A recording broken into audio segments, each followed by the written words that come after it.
मेरी तरफ से नमस्कार।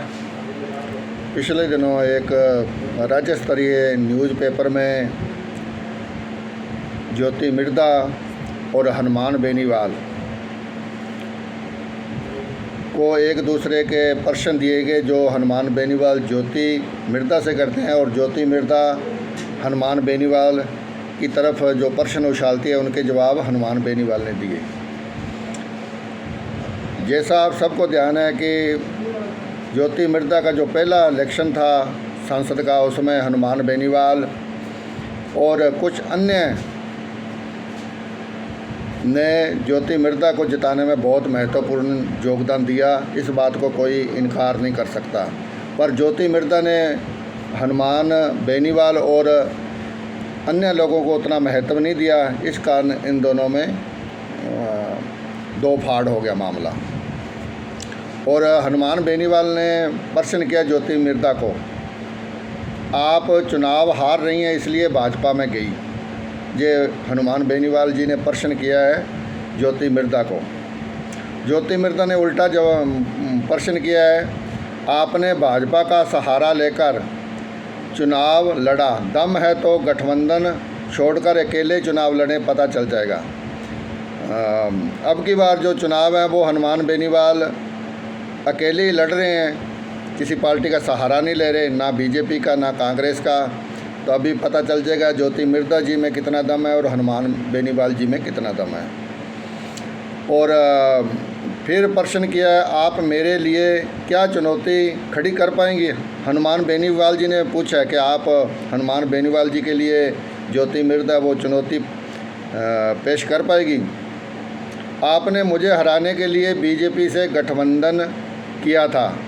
हनुमान बेनीवाल ने गठबंधन किया था, पर ज्योति मिर्दा जी आप भी कांग्रेस छोड़कर अब बीजेपी में शामिल हो गई हैं। अब चर्चा ये है कि आप कांग्रेस से गठबंधन करने जा रहे हैं। चुनौती देती हूँ, अकेले आएँ, चुनाव लड़ें, घोड़े वही, मैदान वही, सब सामने आ जाएगा। ये ज्योति मिर्दा ने चुनौती दी है हनुमान बेनीवाल को, और हनुमान बेनीवाल इस चुनौती को ज़रूर स्वीकार करेंगे। ऐसी कोई बात नहीं है, ये मेरे को लग रहा है। हनुमान बेनीवाल ने बोला, आप ईडी के डर से भाजपा में शामिल हुई। हनुमान बेनीवाल इल्ज़ाम लगाते हैं, आरोप भी ज्योति मिर्दा के परिवार पे ईडी की कार्रवाई होने वाली है, जहाँ हो रही है, इस कारण वो भारतीय जनता पार्टी में शामिल हो गया है। तो ज्योति मिर्दा ने जवाब दिया है, आपके पास बोलने के लिए कुछ नहीं है, अनगर्ल बयानबाजी नहीं करनी चाहिए, पहले अपना रिकॉर्ड ठीक करें।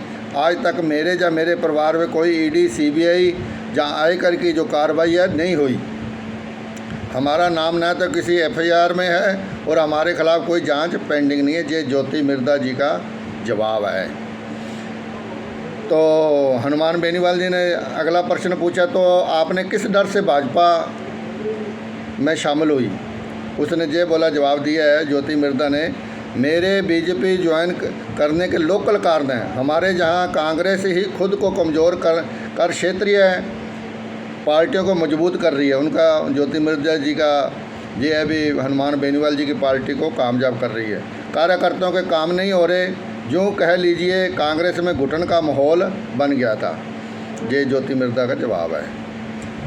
तो हनुमान बेनीवाल जी ने लास्ट जो प्रश्न पूछा है ज्योति मिर्दा से, ये पूछा है, ऐसी क्या शर्त थी जो आपने भाजपा के सामने रखी। मान लो कोई क्षेत्र के विकास के लिए कोई बात रखी, जहाँ जाट समाज के लिए रखी, जहाँ छत्तीस कौम बरादरी के लिए कोई बात रखी है आपने उसमें शामिल होने से पहले। ये बात हनुमान बेनीवाल जी ने कही है। तो ज्योति मिर्दा जी ने बोला कि बीजेपी की टॉप जो लीडरशिप है उसने मेरे ज्योति मिर्दा से संपर्क किया था। उन्होंने मुझसे कहा कि आप बीजेपी ज्वाइन करें। मैंने उनके समक्ष कोई शर्त नहीं रखी, केवल इतने ही कहा कि मुझे काम करने का मौका दिया जाए। ये सीधा सीधा भी मेरे को या तो विधायक का चुनाव लड़ाओ या लोकसभा का चुनाव लड़ाओ, और मैं वो चुनाव ज्योति मिर्दा लड़ेगी। पर जीतना ना जीतना ये जनता के हाथ में है, और हनुमान बेनीवाल जी पूरा जो मुकाबला है वो देंगे, आरएलपी जो पूरा मुकाबला है वो देगी। तो ज्योति मिर्दा के हाथ में ये ना हो भी आगे वाला भी गया और पीछे वाला भी गया, कांग्रेस भी गई और भारतीय जनता पार्टी भी, जिस नेता को लोगों का समर्थन नहीं मिलता